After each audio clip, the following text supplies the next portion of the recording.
Icon star Allu Arjun arrest తో రెండు తెలుగు రాష్ట్రాల్లో ఒక్కసారిగా షేక్ అవుతున్నారు జనాలు. నిన్న మధ్యాహ్నం నుంచి దాదాపుగా మీడియాలో మొత్తం ఇవే వార్తలు రన్ అవుతున్నాయి. చిక్కడపల్లి పోలీసులు అసలు అల్లు అర్జున్ అరెస్ట్ చేస్తారని కలలో కూడా ఎవ్వరూ ఊహించలేదు. ఈ కేసులో A11 గా ఉన్న అల్లు అర్జున్ ను అరెస్ట్ చేసే అవకాశాలు లేవని చాలా మంది అభిప్రాయపడ్డారు.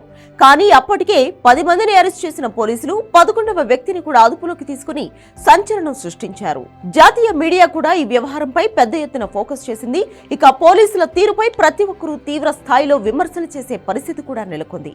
అల్లు అర్జున్ ని కనీసం బట్టలు వేసుకోనీయకుండా బెడ్రూమ్ వరకు వెళ్లి అరెస్ట్ చేయాల్సిన అవసరం ఏముంది అని, అతను ఏం పారిపోవడం లేదు కదా అంటూ సోషల్ మీడియాలో తీవ్ర స్థాయిలో ఫైర్ అవుతున్నారు.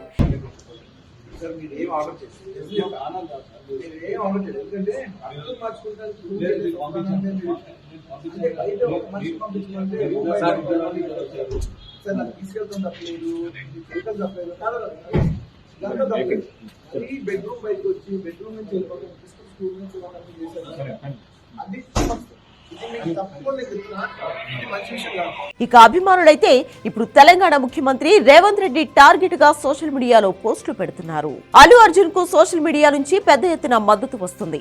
అయితే ఇంతకీ అల్లు అర్జున్ అరెస్ట్ చేసిన అధికారి ఎవరు అంటూ సోషల్ మీడియాలో చాలా మంది వెతికేస్తున్నారు.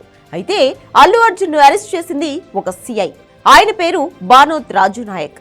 ఇక్కడ ఆశ్చర్యకరమైన విషయం ఏమిటంటే బన్నీకి రాజు నాయక్ చాలా పెద్ద అభిమాని. ఆదిలాబాద్ జిల్లాకు చెందిన ఆయన ఏడాది క్రితమే హైదరాబాద్ కు బదిలీ అయ్యారు. అల్లు అర్జున్ తో ఒక్కసారైనా ఫోటో దిగాలని ఆయన కలలు కనేవారు. కానీ చివరికి తన అభిమాన నటుడిని అరెస్ట్ చేసే రోజు వస్తుందని ఆయన ఊహించలేదట. ఇక చెంచల్గూడ జైలు నుంచి శనివారం ఉదయం అల్లు అర్జున్ విడుదలయ్యాడు.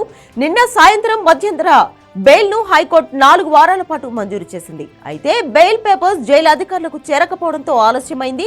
దీంతో రాత్రంతా అల్లు అర్జున్ జైల్లోనే గడపాల్సిన పరిస్థితి వచ్చింది. ఈ రోజు ఉదయం 6 గంటల తర్వాత అల్లు అర్జున్ ను జైలు అధికారులు విడుదల చేశారు. అక్కడి నుంచి నేరుగా గీతా ఆర్ట్స్ కార్యాలయానికి చేరుకుని ఆ తర్వాత జూబ్లీహిల్స్ లోని తన నివాసానికి వెళ్లాడు అల్లు అర్జున్.